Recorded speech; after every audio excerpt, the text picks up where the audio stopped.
Next is capacitors in parallel. Capacitors in series നമ്മൾ പഠിച്ചതാണ്. Next is capacitors in parallel. ഇതാണ് നമ്മൾ next പഠിക്കാൻ പോകുന്നത്. ശ്രദ്ധിച്ച് കേൾക്കണം. Capacitors in parallel. കപ്പാസിറ്റർ എന്ന് പറഞ്ഞാൽ നമുക്ക് എല്ലാവർക്കും അറിയാം, രണ്ട് പാരലൽ പ്ലേറ്റ്സ് ഉണ്ടാവും. ഇത് separated by very small distance. അതാണ് കപ്പാസിറ്റേഴ്സ്. ഇതിൻ്റെ ഡെറിവേഷൻ പഠിക്കാനുള്ളതാണ്, സിലബസിലുള്ളതാണ്. 2 or more capacitors connected in parallel എന്ന് പറഞ്ഞു കഴിഞ്ഞാൽ ഇതിൻ്റെ ലെഫ്റ്റ് പ്ലേറ്റ് എല്ലാവരും കൂടി പരസ്പരം കണക്ട് ചെയ്യുക. അതേപോലെ കണ്ടില്ലേ, ഈ പാരലൽ പ്ലേറ്റ്സിൻ്റെ ലെഫ്റ്റ് പ്ലേറ്റ് എല്ലാവരും കൂടി ഇവിടെ ലെഫ്റ്റ് സൈഡിൽ ഇങ്ങനെ ജോയിൻ ചെയ്യുക. അതിൻ്റെ റൈറ്റ് പ്ലേറ്റ് എല്ലാവരും കൂടി പരസ്പരം ഇങ്ങനെ ജോയിൻ ചെയ്യുക. എന്നിട്ട് ഇതെടുത്തിട്ട് നേരെ ബാറ്ററിയുടെ പോസ്റ്റ് ടെർമിനലിലോട്ട് പോട്ടെ. ഇത് പ്ലസ്, ഇത് മൈനസ്. ബാറ്ററി വോൾട്ടേജ് വി ആണെന്ന് വിചാരിക്കുക. ഇത് നേരെ ഇങ്ങോട്ടും കണക്ട് ചെയ്തു. അപ്പോൾ ഇതാണ് പാരലൽ കണക്ഷൻ. പാരലൽ കണക്ഷൻ നമ്മൾ ചെയ്യുന്നത് എന്താണെന്ന് വെച്ച് കഴിഞ്ഞാൽ 2 or more കപ്പാസിറ്റേഴ്സ് ഇതേപോലെ വെക്കുക. അതിൻ്റെ ലെഫ്റ്റ് സൈഡിലുള്ള പ്ലേറ്റിലെല്ലാവരും കൂടി പരസ്പരം ജോയിൻ ചെയ്യുക. ബാറ്ററിയുടെ ഒരു ടെർമിനലിലോട്ട് പോട്ടെ. മറ്റേ പ്ലേറ്റ് എല്ലാവരും കൂടി പരസ്പരം ജോയിൻ ചെയ്തിട്ട് മറ്റേ ടെർമിനലിലോട്ടും കണക്ട് ചെയ്യാം. ഓക്കെ, സോ ഓരോന്നിൻ്റെ കപ്പാസിറ്റേഴ്സ് നമുക്കറിയാം. എല്ലാവരും നല്ലപോലെ ശ്രദ്ധിച്ചിരിക്കുക കേട്ടോ. ഐഷ, സിദ്ധാർത്ഥ്, ഗൗരി എല്ലാവരും നല്ലപോലെ ശ്രദ്ധിച്ചിരിക്കുക. സോ ഓരോന്നിൻ്റെ കപ്പാസിറ്റൻസ് അറിയാം. ഇവിടെ C1, ഇവിടെ C2, ഇവിടെ C3, C4 അങ്ങനെ. ഇവിടെ എന്താണ് സംഭവിക്കണമെന്ന് വെച്ച് കഴിഞ്ഞാൽ, ഇപ്പോൾ നമ്മളിങ്ങനെ കണക്ട് ചെയ്ത് കഴിഞ്ഞാൽ ബാറ്ററിയിൽ നിന്ന് ചാർജ് Q അല്ലേ, ബാറ്ററിയിൽ നിന്ന് എത്രയോ ചാർജ് വരും. അതെന്ത് സംഭവിക്കുന്നത് വെച്ച് കഴിഞ്ഞാൽ ഈ ജംഗ്ഷനിലെത്തും. Q എന്ന് പറഞ്ഞാൽ എത്രയോ ചാർജ് ബാറ്ററിയുടെ പോസിറ്റീവ് ടെർമിനലിൽ നിന്ന് വരും. ഈ ജംഗ്ഷനിലെത്തുമ്പോൾ ഈ Qയിൽ നിന്ന് കുറച്ച് ചാർജ് C1 പോകും അല്ലേ. Q ഒരു വാട്ടറിൻ്റെ ഒരു ഫ്ലോ ആയിട്ട് കരുതിയാൽ മതി. ഇവിടുന്ന് കുറച്ച് വാട്ടർ ഇങ്ങോട്ട് മൂവ് ചെയ്തിട്ട് ജംഗ്ഷനിലെത്തും. Qയിൽ നിന്ന് കുറച്ച് ചാർജ് എങ്ങോട്ട് പോവും, C1 പോവും. കുറച്ച് ചാർജ് C2 പോവും. കറണ്ട് ചാർജ് എന്ന് കരുതിയാൽ മതി കേട്ടോ. ചാർജ് Q3, C3 Q3 എന്ന് പറഞ്ഞ ചാർജ് പോവും. അപ്പോൾ C1 Q1 എന്ന് പറഞ്ഞ ചാർജ് സ്റ്റോർ ചെയ്തിട്ടുണ്ടാവും. C2 Q2 എന്ന് പറഞ്ഞ ചാർജ് ഉണ്ടാവും. C3 Q3 എന്ന് പറഞ്ഞ ചാർജ് ഉണ്ടാവും. പക്ഷെ ഒരു കാര്യം നമുക്ക് ഉറപ്പിച്ച് പറയാൻ പറ്റും, the total charge entering the junction അല്ലേ. Total charge entering the junction is equal to Q1 + Q2 + Q3 ആയിരിക്കും. ഇത് മനസ്സിലാക്കാൻ ഭയങ്കര എളുപ്പമാണ് അല്ലേ. നമ്മളെ കറൻറ്റ് പഠിച്ച പോലെ current entering the junction equal to total current leaving the junction എന്ന് പറയാറില്ലേ, അതന്നെ സംഭവം. Q = Q1 + Q2 + Q3. അപ്പോൾ അതിൽ ആ Q1 എന്ന് പറഞ്ഞു കഴിഞ്ഞാൽ ഫസ്റ്റ് കപ്പാസിറ്ററിൽ കയറുന്ന ചാർജാണ്. അപ്പോൾ നമ്മൾ Q1 എന്ന് പറഞ്ഞ ആൾ നമ്മൾ ഫസ്റ്റ് കപ്പാസിറ്ററിൽ കയറുന്ന ചാർജാണ്. Q2 എന്ന് പറഞ്ഞു കഴിഞ്ഞാൽ നമ്മൾ സെക്കൻഡ് കപ്പാസിറ്ററിൽ കയറും. Q3 എന്ന് പറഞ്ഞ ചാർജ് തേർഡ് കപ്പാസിറ്ററിലും കയറും. So Q = Q1 + Q2 + Q3. അതിൽ യാതൊരു ഡൗട്ടില്ല. ഇനി ഒരു പ്രധാനപ്പെട്ട ഒരു കാര്യം പറയാൻ പോകണം. നല്ലപോലെ ശ്രദ്ധിച്ചിരിക്കുക. പ്രധാനപ്പെട്ട ഒരു കാര്യമാണ്. നമ്മൾ ആ C1 പ്ലേറ്റ് ഉണ്ടല്ലോ, ലെഫ്റ്റ് പ്ലേറ്റ് എങ്ങോട്ടാണ് പോയേക്കണമെന്ന് നോക്കി. C1 ലെഫ്റ്റ് പ്ലേറ്റ് നേരിട്ട് ബാറ്ററിയുടെ പോസ്റ്റ് ടെർമിനലിലോട്ടാണ് പോയിരിക്കുന്നത്. തെറ്റൊന്നുമില്ലല്ലോ നോക്കിയാൽ. ഇതിനിടയ്ക്ക് റെസിസ്റ്ററൊന്നുമില്ലല്ലോ, ഇല്ല. C1 ലെഫ്റ്റ് പ്ലേറ്റ് നേരിട്ട് ബാറ്ററിയുടെ പോസ്റ്റ് ടെർമിനലിലോട്ടും C1 റൈറ്റ് പ്ലേറ്റ് നേരെ എങ്ങോട്ടാണ് പോയിരിക്കുന്നത്, നേരെ പോയിരിക്കുന്നത് ബാറ്ററിയുടെ നെഗറ്റീവ് ടെർമിനലിലോട്ടാണ്. അപ്പോൾ C1 അക്രോസ് ആയിട്ടുള്ള വോൾട്ടേജ് ബാറ്ററി വോൾട്ടേജ് ആയിരിക്കും, ക്യാപിറ്റൽ V ആയിരിക്കും. എന്താ കാരണം, ബാറ്ററിയുടെ പോസ്റ്റ് ടെർമിനൽ നേരിട്ട് ലെഫ്റ്റ് പ്ലേറ്റിലോട്ട് എത്തിയിട്ടുണ്ട്. ഇതിനിടയ്ക്ക് റെസിസ്റ്ററൊന്നുമില്ല. അതുപോലെ ബാറ്ററിയുടെ നെഗറ്റീവ് ടെർമിനൽ നേരിട്ട് മറ്റേ പ്ലേറ്റിൽ എത്തിയിട്ടുണ്ട്. അപ്പോൾ C1 അക്രോസ് ആയിട്ടുള്ള വോൾട്ടേജ് എത്രയാണെന്ന് വെച്ച് കഴിഞ്ഞാൽ നമ്മളെ ബാറ്ററി വോൾട്ടേജാണ്. ബാറ്ററി നേരിട്ട് അക്രോസ് ആയിട്ട് കണക്ട് ചെയ്തിരിക്കുക. അപ്പോൾ C1 അക്രോസ് ആയിട്ടുള്ള പൊട്ടൻഷ്യൽ ഡിഫറൻസ് അഥവാ വോൾട്ടേജ് എന്താണെന്ന് ചോദിച്ചു കഴിഞ്ഞാൽ എന്താണ്, V1 ആണ്. ഇവിടെ എഴുതിക്കോട്ടെ, V1. അപ്പോൾ അത് ക്ലിയറായി. അതുപോലെ C2-ൻ്റെ ലെഫ്റ്റ് പ്ലേറ്റ് നേരെ ഇങ്ങോട്ടേ പോയിരിക്കണമെന്ന് നോക്കിയാൽ ഈ റൂട്ട് നോക്ക്.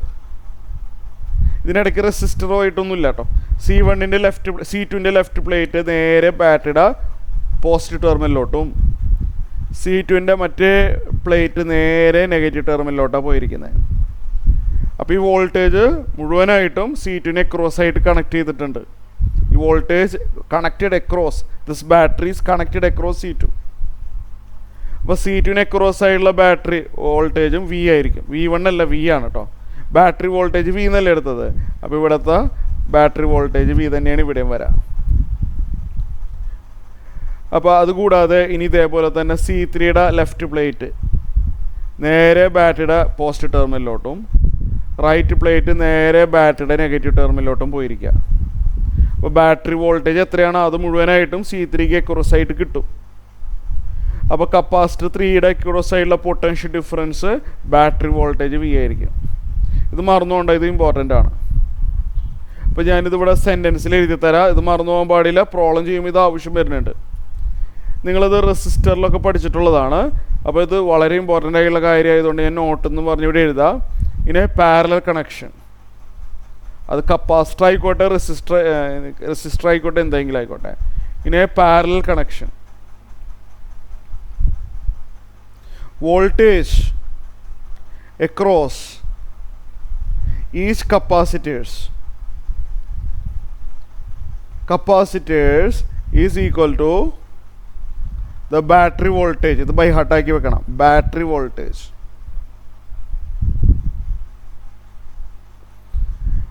മറക്കരുത്, പ്രോബ്ലത്തിൽ ആവശ്യം വരും. അപ്പോൾ ഓരോ കപ്പാസിറ്ററിനും അക്രോസ് ആയിട്ടുള്ള വോൾട്ടേജ് നമ്മളെ ബാറ്ററി വോൾട്ടേജ് തന്നെയാണ്. സോ അടുത്ത സ്റ്റെപ്പിൽ നമുക്ക് ഡിറൈവ് ചെയ്യേണ്ടത്, എനിക്ക് എന്താ ഡിറൈവ് ചെയ്യേണ്ടതെന്ന് വെച്ച് കഴിഞ്ഞാൽ ഇഫക്റ്റീവ് കപ്പാസിറ്റൻസ് എന്ന് പറഞ്ഞു കഴിഞ്ഞാൽ ഈ ഇത്രയും കപ്പാസിറ്റർ എല്ലാവരും കൂടി റീപ്ലേസ് ചെയ്തിട്ട് എനിക്കൊരു സിംഗിൾ കപ്പാസിറ്റർ കിട്ടണം. ഒരുപാട് കപ്പാസിറ്റർ ഇങ്ങനെ വരിയായിട്ട് വെച്ചിട്ടുണ്ട്. അത്രയും സ്പേസ് വെറുതെ കളയണോ? അപ്പോൾ അതിനെല്ലാവരെയും റെപ്രസെൻ്റ് ചെയ്യുന്ന രീതിയിൽ, ഇതിനെല്ലാവരെയും കൂടി റെപ്രസെൻ്റ് ചെയ്യുന്ന രീതിയിൽ ഒരു സിംഗിൾ കപ്പാസിറ്റർ എനിക്ക് വെക്കണം. So that it draw the same charge from the battery. ഇതിനെല്ലാത്തിനെയും കൂടി റെപ്രസെൻ്റ് ചെയ്യുന്ന ഇഫക്റ്റീവ് കപ്പാസിറ്റൻസ് എത്രയാണ്? ഇതെല്ലാവരും കൂടി മാറ്റിയിട്ട് ഒറ്റ കപ്പാസിറ്റർ വെക്കണം. So that it draw the same charge. അതാണ് എൻ്റെ objective. Effective or total capacitance എന്താണ്, അതിൻ്റെ ഡെറിവേഷനാണ് പറയാൻ പോകുന്നത്. അപ്പോൾ നമ്മളിവിടെ എല്ലാവരും ശ്രദ്ധിച്ചിരിക്കുക. നമ്മൾ കഴിഞ്ഞ ക്ലാസ്സുകളിൽ പഠിച്ചതാണ് കേട്ടോ. കഴിഞ്ഞ ക്ലാസ്സുകളിൽ പഠിച്ച കാര്യമാണ് ഞാൻ ഈ പറയുന്നത്.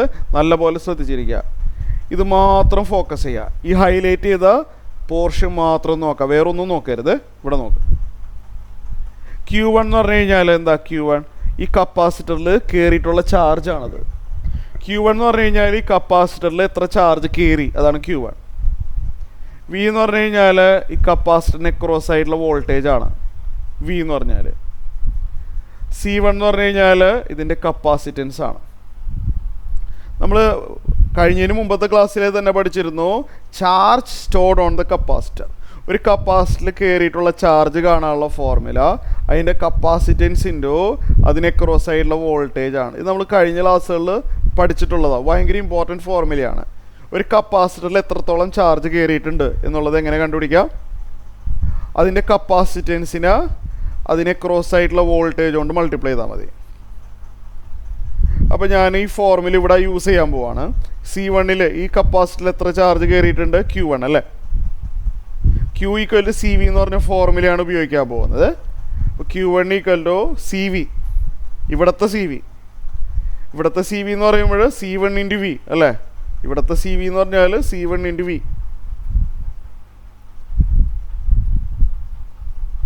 ഒരു ഇക്വേഷൻ ആയിട്ടുണ്ട്. അതുപോലെ അപ്പോൾ അത് ക്ലിയറായി. ഇനി അത് കഴിഞ്ഞു. ഇനി ഇവിടെ മാത്രം ഇത് മാത്രം നോക്കാം, വേറെ ഒന്നും നോക്കരുത്. ഈ ഹൈലൈറ്റ് ചെയ്ത സംഭവം മാത്രം നോക്കാം. ഇതിലെത്ര ചാർജ് കയറിയിട്ടുണ്ട്? Q2 അല്ലേ. രണ്ടാമത്തേൽ Q2 ചാർജ് കയറിയിട്ടുണ്ട്. എത്ര ചാർജ് കയറിയിട്ടുണ്ട് എന്നുള്ളതിൻ്റെ ഫോർമുല CV ആണ്. CV എന്ന് പറഞ്ഞാൽ ഇവിടുത്തെ CV എത്രയാണ്? C2 × V. C2 into V, equation number 2. Derivation important ആണ്. ഇത് ഡെറിവേഷൻ ഉള്ളതാണ് സിലബസിൽ. അതുപോലെ ഇവിടെ ഇതിനകത്ത് എത്ര ചാർജ് കയറിയിട്ടുണ്ട് എന്നുള്ളത് എങ്ങനെ കണ്ടുപിടിക്കാം? Q3 CV എന്നാണ് ഫോർമുല. ഇവിടുത്തെ CV എന്ന് പറയുമ്പോൾ C3 into V.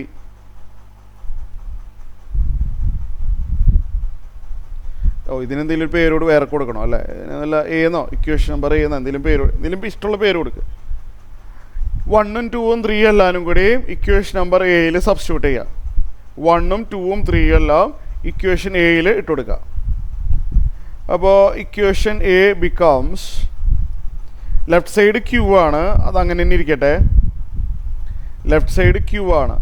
Capital Q എന്ന് പറഞ്ഞാൽ ഈ ബാറ്ററിയിൽ നിന്ന് വരുന്ന ചാർജാണ് Q.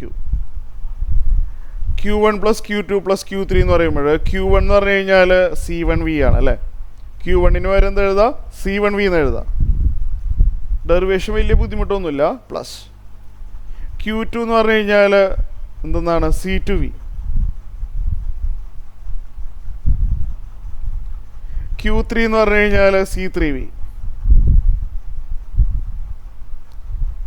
Q ഈക്വൽ ടു, ഈ 3 ടേമിലും V കോമൺ ആണ്. നോക്കിയേ, ഈ 3 ടേമിലും ആര് കോമണാ? V കോമണാ. V കോമൺ ആയിട്ട് എടുക്കാം.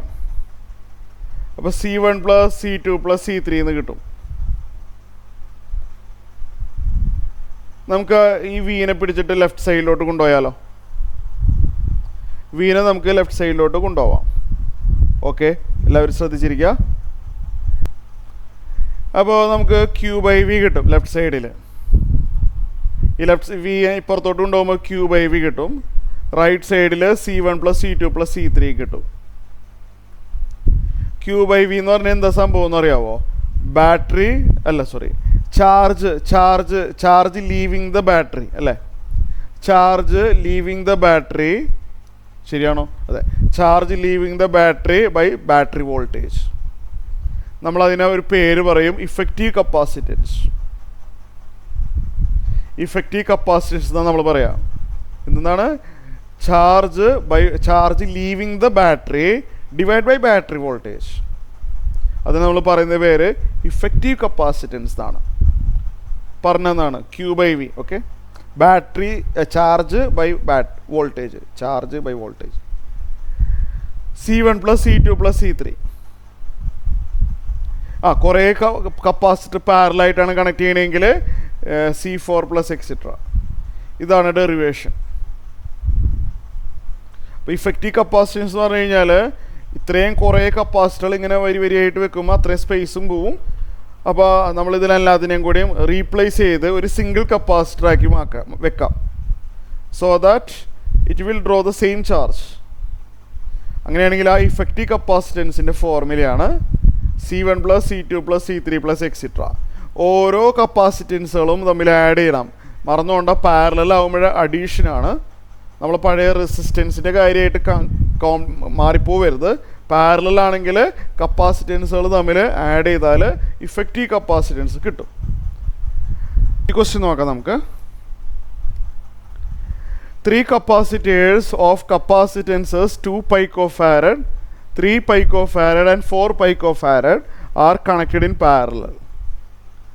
What is the total capacitance? Determine the charge on each capacitor if the combination is connected to a 100-volt supply. ഈ പൈക്കോ എന്നുള്ളതൊക്കെ ഞാൻ കഴിഞ്ഞ ക്ലാസ്സിൽ ഒരുപാട് തവണ റിപ്പീറ്റഡ് ആയിട്ട് പറഞ്ഞു തന്ന കാര്യമാണ് കേട്ടോ. പൈക്കോ ക്വസ്റ്റ്യനിലൊന്നും ഇതൊന്നും പറയില്ല. പൈക്കോ എന്ന് പറഞ്ഞു കഴിഞ്ഞാൽ 10⁻⁻12 ആണ്. അതുപോലെ മൈക്രോ നാനോ അതൊക്കെ ഞാൻ എഴുതിയതാണ്, ഞാൻ രണ്ടാമത് എഴുതുന്നില്ല കേട്ടോ. പൈക്കോ എന്ന് പറഞ്ഞു കഴിഞ്ഞാൽ 10⁻⁻12. അപ്പോഴേ 3 കപ്പാസിറ്റേഴ്സ് ഉണ്ട്. 3 കപ്പാസിറ്റേഴ്സും പാരലായിട്ടാണ് കണക്ട് ചെയ്തിരിക്കുന്നത്. പാരലൽ കണക്ഷൻ എന്ന് പറഞ്ഞാൽ അറിയാമല്ലോ എങ്ങനെയാണെന്ന്. ഈ ലെഫ്റ്റ് പ്ലേറ്റ് എല്ലാം പരസ്പരം കണക്ട് ചെയ്യുക, റൈറ്റ് പ്ലേറ്റുകളെല്ലാവരും കൂടി ഇങ്ങനെ കണക്ട് ചെയ്യുക. എന്നിട്ട് ഇതെല്ലാവരും കൂടിയും ഒരു ബാറ്ററിയുടെ പോസ്റ്റ് ടെർമിനലിലോട്ട് പോട്ടെ. ഇതെല്ലാവരും കൂടിയും കോമൺ ആയിട്ട് വരുന്നത് നേരെ അപ്പുറത്തോട്ടും.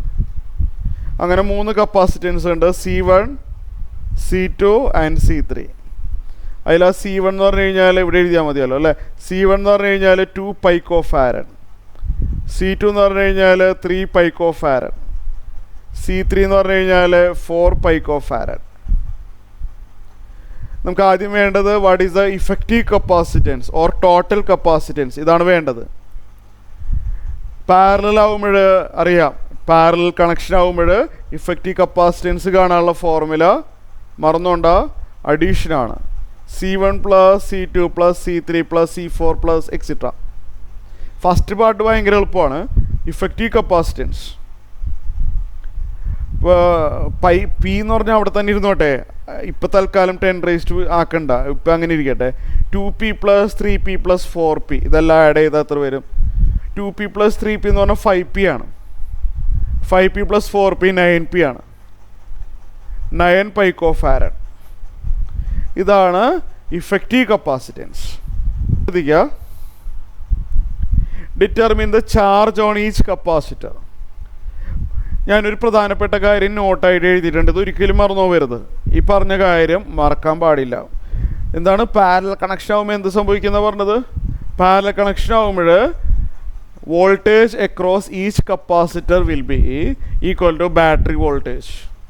അത് നോക്കരുത്, ബൈ ഹാർട്ടാക്കി തന്നെ വെച്ചോ. Voltage across each capacitor will be equal to battery voltage.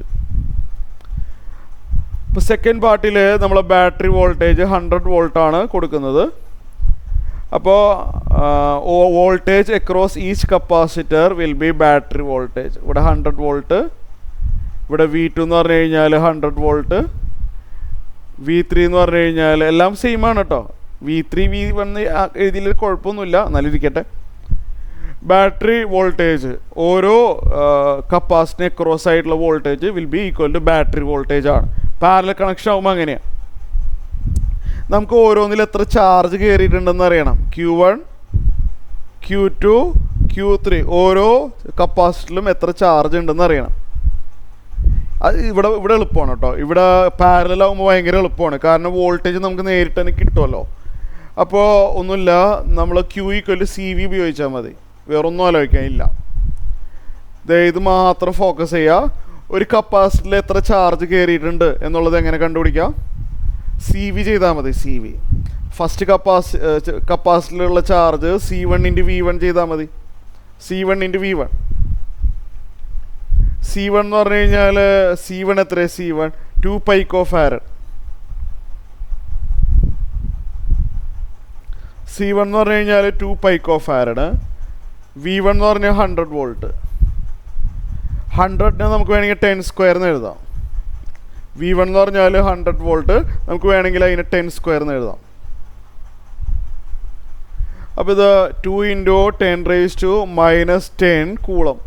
മനസ്സിലായി എന്ന് വിചാരിക്കുന്നു. 10ൻ്റെ പവറുകൾ തമ്മിൽ ആഡ് ചെയ്താൽ മതി. 10ൻ്റെ പവറുകൾ തമ്മിൽ ആഡ് ചെയ്താൽ മതി. Q2 എന്ന് പറഞ്ഞു കഴിഞ്ഞാൽ രണ്ടാമത്തെ കപ്പാസിറ്ററിൽ എത്ര ചാർജ് കയറിയിട്ടുണ്ട് അല്ലേ? ഇതിലെത്ര ചാർജ് ഉണ്ട്? ചാർജ് കാണാനുള്ള ഫോർമുല CV ആണ്. അപ്പോൾ C2 V2 ആണ്. C2 എന്ന് പറഞ്ഞു കഴിഞ്ഞാൽ 3 പൈക്കോ ഫാരഡ്. 3 × 10⁻12. V2 എന്ന് പറഞ്ഞാൽ 100 ആണ്. 3 × 10⁻10 കൂളം. ഇതേപോലെ Q3 കണ്ടുപിടിക്കണം. Q3 എന്ന് പറഞ്ഞാൽ മനസ്സിലായല്ലോ അല്ലേ? ഹൈലൈറ്റ് ചെയ്യാണ്ട് തന്നെ കാര്യം മനസ്സിലായി. Q3 എന്ന് പറഞ്ഞാൽ C3 × V3. C3 എന്ന് പറഞ്ഞു കഴിഞ്ഞാൽ 4 പൈക്കോ ഫാരഡ് ആണ്. 4 × 10⁻12. V3 100 ആണ്. 4 × 10⁻10 കൂളം. ഇത്രയേ ഉള്ളൂ. പാരലൽ സ്റ്റെപ്പുകളൊക്കെ ക്ലിയർ ആയിട്ടുണ്ട് അല്ലേ?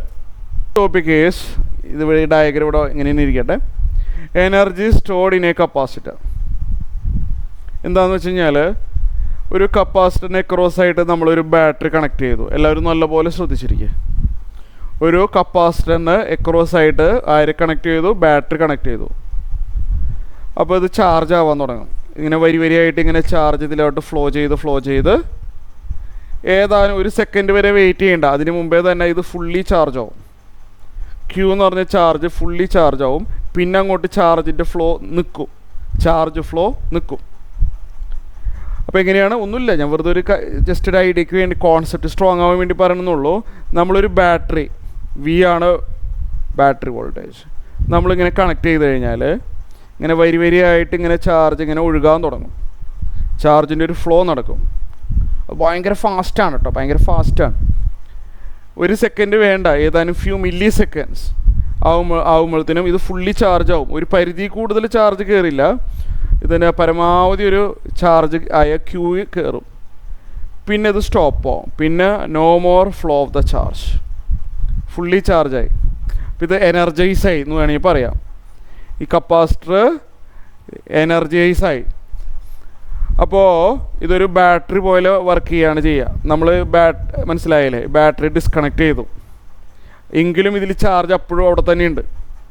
ബാറ്ററി ഡിസ്കണക്ട് ചെയ്ത് കഴിഞ്ഞാലും ഇതിനകത്ത് കയറിയിട്ടുള്ള ചാർജ് അവിടെ തന്നെയുണ്ട്, അതെവിടേക്കും പോവില്ല. അപ്പോൾ ഞാനെന്തെങ്കിലും വല്ല ബൾബോ അല്ലെങ്കിൽ ഇത് ഷോർട്ട് ചെയ്ത് കഴിഞ്ഞാൽ ഇത് ചൂടായിട്ട് ഇത് നല്ല സ്പാർക്ക് വരും, നല്ല സ്പാർക്ക് വരും. അപ്പോൾ ഞാനിതിൽ എനർജി സ്റ്റോർ ചെയ്ത് വെച്ചിരിക്കുക. ഈ charged capacitor act like A battery, A charged capacitor act like A battery. ഇത് നമുക്ക് വല്ല ബൾബോ ഒക്കെ വെച്ച് കഴിഞ്ഞാൽ അത് കത്തും. ഓക്കെ, അങ്ങനെ.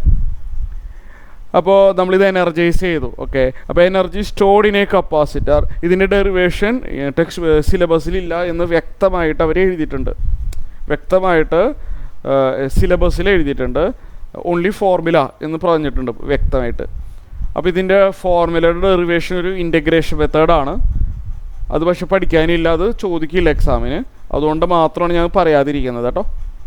അപ്പോൾ energy stored in a capacitor കാണാനുള്ള ഫോർമുല പഠിച്ചു വെച്ചാൽ half into C V square.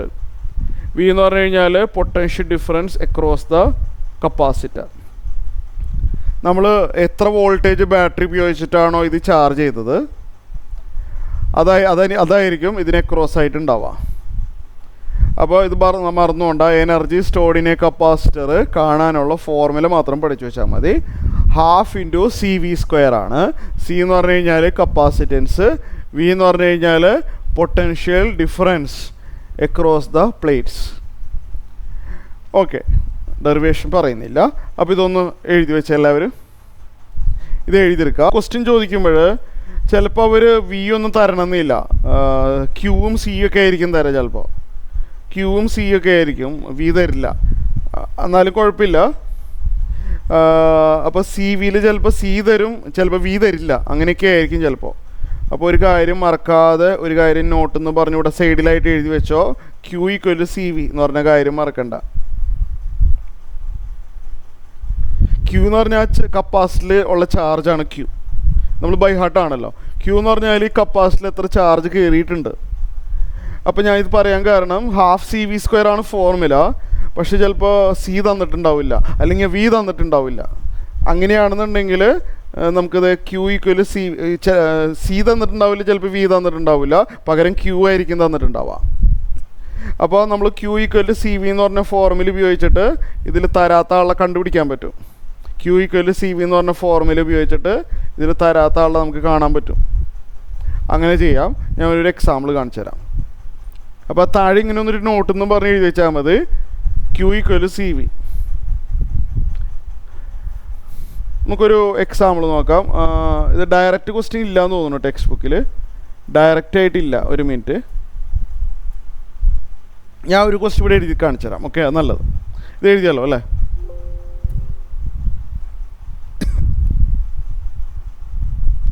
ഞാനൊരു സിമ്പിൾ ക്വസ്റ്റ്യൻ കാണിച്ചു തരാം. എക്സാമ്പിൾ എന്ന് പറഞ്ഞ് എഴുതാം അല്ലേ? ഒരു ചാർജ്ഡ് കപ്പാസിറ്റർ എൻ്റെ കയ്യിലുണ്ട്. ഞാൻ സെൻറ്റൻസ് യൂസ് ചെയ്യണില്ല, ഞാൻ ഡയഗ്രാമായിട്ട് കാണിച്ചു തരാം. We have a charged capacitor having capacitance equal to 40 micro farad. ഇതിൻ്റെ കപ്പാസിറ്റൻസ് നമുക്കറിയാം. ഇതിനകത്ത് എത്ര ചാർജ് ഉണ്ടെന്നുള്ളതും തന്നിട്ടുണ്ട്. ഇതിനകത്ത് കയറിയിട്ടുള്ള ചാർജ് 20 മൈക്രോ കൂളമാണ്. 20 micro കൂളമാണ്.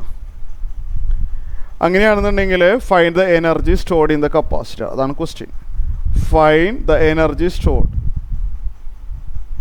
Energy stored in the capacitor. Question direct ആണ്. അപ്പോൾ എല്ലാവരും ഇതെങ്ങനെ ചെയ്യണേന്ന് ഞാൻ പറഞ്ഞുതരാം, ശ്രദ്ധിച്ച് കേൾക്കാം. Energy stored in a capacitor നമുക്ക് യു എന്നൊക്കെ ഡിനോട്ട് ചെയ്യാറുണ്ട്. എനർജി നമ്മൾ യു അല്ലെങ്കിൽ പൊട്ടൻഷ്യൽ എനർജി എങ്ങനെ വേണമെങ്കിലും പറയാം. Energy stored in a capacitor is normally denoted by capital letter U. Formula half C V square. Half C V square C തന്നിട്ടുണ്ടല്ലേ, C ഓക്കെയാണ്, പക്ഷെ വി അറിയില്ല. ഇതിനെ ക്രോസ് ആയിട്ട് എന്ത് പൊട്ടൻഷ്യൽ ഡിഫറൻസ് ഉണ്ടെന്ന് അറിയില്ല. അപ്പോൾ വി കണ്ടുപിടിക്കാനായിട്ട് നമുക്കൊരു കാര്യം ചെയ്യാം. ക്യൂ ഈക്വൽ സി വി എന്ന് പറഞ്ഞൊരു ഫോർമുല നമുക്കറിയാമല്ലോ. ക്യൂ ഈക്വൽ സി വി എന്ന് പറഞ്ഞൊരു ഫോർമുല ഉണ്ടല്ലോ. അതിൽ നിന്ന് നമുക്കിവിടെ വി അല്ലേ കിട്ടാത്തത്. വിനെ നമുക്ക് ക്യൂ ബൈ സി എന്ന് അറേഞ്ച് ചെയ്യാൻ പറ്റും. ക്യൂ ഈക്വൽ സി വി നമ്മൾ ബൈ ഹാർട്ട് ആക്കിയിട്ടുള്ളതാണ്. അതിൽ നിന്ന് വിനെ നമുക്ക് ക്യൂ ബൈ സി എന്ന് എഴുതിയാലും തെറ്റില്ല. അപ്പോൾ ഹാഫ് സി വി സ്ക്വയർ മാത്രം പഠിച്ചു വെച്ചേര്. അപ്പോൾ half into C into V എന്താണെന്ന് അറിയില്ല, ക്വസ്റ്റ്യന് തന്നിട്ടില്ല. അപ്പോൾ വിനെ നമുക്ക് ക്യൂ ബൈ സി എന്ന് എഴുതിയാലും കുഴപ്പമില്ല. ഡൗട്ട്. അപ്പോൾ വി സ്ക്വയർ എന്ന് പറയുമ്പോൾ Q by C whole square. ഇതൊന്ന് ശരിയാക്കി എടുത്തിട്ട് മാത്രം വാല്യൂ കൊടുത്താൽ മതിയേ. അപ്പോൾ half into C into Q square by C square എന്ന് വരും. Half into C into Q square by C square. ഇവിടെ ഒരു സി വെട്ടിപ്പോവും. ഇവിടെ ഒരു സി വെട്ടിപ്പോയിട്ട് ക്യൂ സ്ക്വയർ ബൈ 2c എന്ന് കിട്ടും. ക്യൂ സ്ക്വയർ ബൈ 2c ആണ് energy stored in the capacitor. Q എന്ന് പറഞ്ഞു കഴിഞ്ഞാൽ 20 micro coulomb. 20 micro into 20 micro അങ്ങനെ എഴുതണമല്ലേ നല്ലത്. ക്യൂ സ്ക്വയർ എന്ന് പറഞ്ഞാൽ ക്യൂ ഇൻറ്റു ക്യൂ ആണല്ലോ. 20 മൈക്രോ ഇൻറ്റു 20 മൈക്രോ, യൂണിറ്റ് ഒന്നും എഴുതണ്ട. By 2c.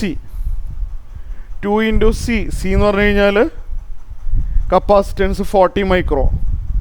ഫാരഡ് എഴുതണ്ട, യൂണിറ്റ് എഴുതേണ്ട ആവശ്യമില്ല. വെട്ടിക്കളയാനുള്ളത് മൈക്രോ എന്ന് പറഞ്ഞാൽ 10⁻⁻6 ആണെന്ന് അറിയാം. വെട്ടിപ്പോണത് ആൾക്കാർ ഓക്കെ. 1 മൈക്രോ ഇവിടെയും ഇവിടെയായിട്ട് വെട്ടിപ്പോവും. 22 വെട്ടിപ്പോയപ്പോൾ ഇവിടെ ഒരു 10 വരും. സിമ്പിളല്ലേ. ആ 10 ഇവിടുത്തെ 0 ആയിട്ട് പോവും. ഇവിടെ 20/4 5 ആണ്. 20/4 വരും 5. 1 മൈക്രോ അവിടെ വെട്ടിപ്പോവാതെ ഉണ്ട്. ജൂൾസ് ആണ് കേട്ടോ, എനർജിയുടെ യൂണിറ്റ് ജൂൾസ് ആണ്. 1 മൈക്രോ അവിടെ വെട്ടിപ്പോവാതെ ബാലൻസ് ഇല്ലേ. 5 into 10⁻⁻6 joules of energy stored in the capacitor എന്ന് പറയാം നമുക്ക്.